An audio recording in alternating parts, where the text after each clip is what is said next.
안녕하세요. 물리치료 읽어주는 남자입니다. 최근에 많은 사람들이 체육관이나 야외에서 활동을 많이 하고 있습니다. 환자분들 중에서도 고관절의 불편함을 호소하는 분들을 쉽게 만나볼 수 있습니다. 고관절은 구조상 허리와 함께 연결되어 있으며 지면에서 신체로 체중을 이동하는 아주 중요한 경로입니다. 만약에 고관절의 모양이 우리의 얼굴처럼 다르다면 어떨까요? 고관절의 모양에 따라서 우리가 지금 하는 운동이 스스로에게 스트레스와 많은 부하를 만들어내고 있다면 어떻게 하시겠습니까? 우리의 고관절과 골반의 모양은 사람마다 다르게 생겼습니다. 크게는 우리의 성별에 따라서 골반의 넓이가 다르다고 우리는 이해하고 있습니다. 그리고 고관절의 모양은 같은 성별이라고 하더라도 인종에 따라서 크게 차이를 보입니다. 그리고 같은 인종이라고 하더라도 유럽 북부의 백인들의 고관절의 모양과 동유럽의 사람들의 고관절의 모양도 조금씩 다르다고 합니다. 전 세계적으로 웨이트리프팅 선수들이 폴란드, 우크라이나 등등 동유럽 사람들이 많은 이유는 크게 놀랍지 않습니다. 저는 해외에서 다양한 인종의 사람들을 치료하다가 많은 의문이 들었습니다.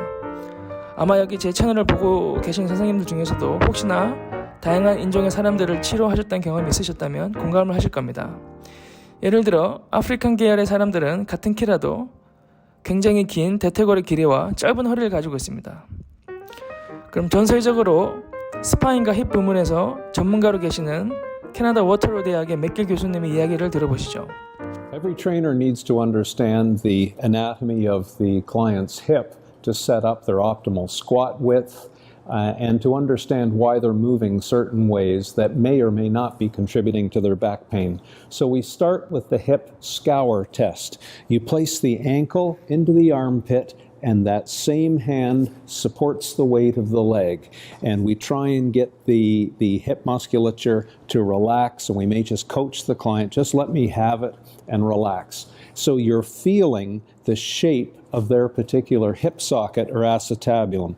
So this other hand simply, at a very light way, reveals and guides the motion of the femur scouring around the shape of the hip socket or the acetabulum.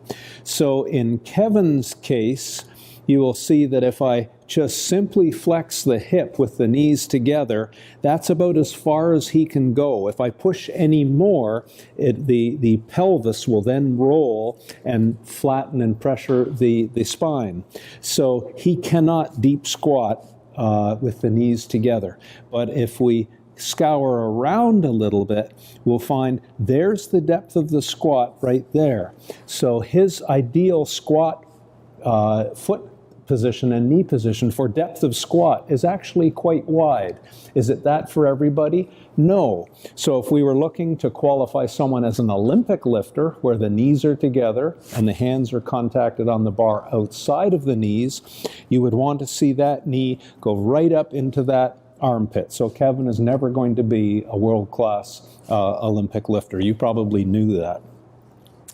But you may discover if the person should be more adept at a sumo style of deadlift, for example.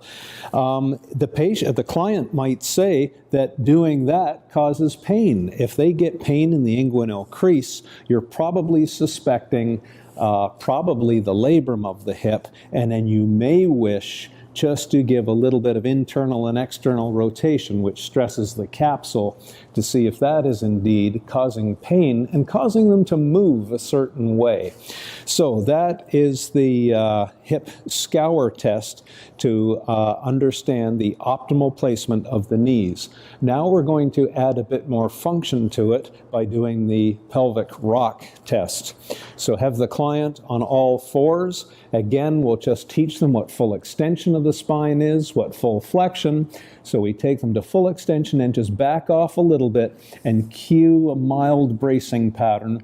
We use stiffness, or the body uses stiffness to control motion. So we're just going to control motion, and I'll put the knees together in this first test, and the instruction is rock the buttocks back to the heels, and I'm just watching, and right there you start to see a collision of the femur with the hip socket, and the sacrum is breaking away, stressing the L5-S1 disc. You can see the sacrum breaking away just at the lower lumbar segment. So now go out to that optimal width that we suspect from the hip scour test, and let's drop back into the hole. Beautiful, beautiful. Keep coming, beautiful. So look at the extra depth that we're getting just by optimally placing the hip. So if you had a need to deep squat, Kevin would be a much wider squatter.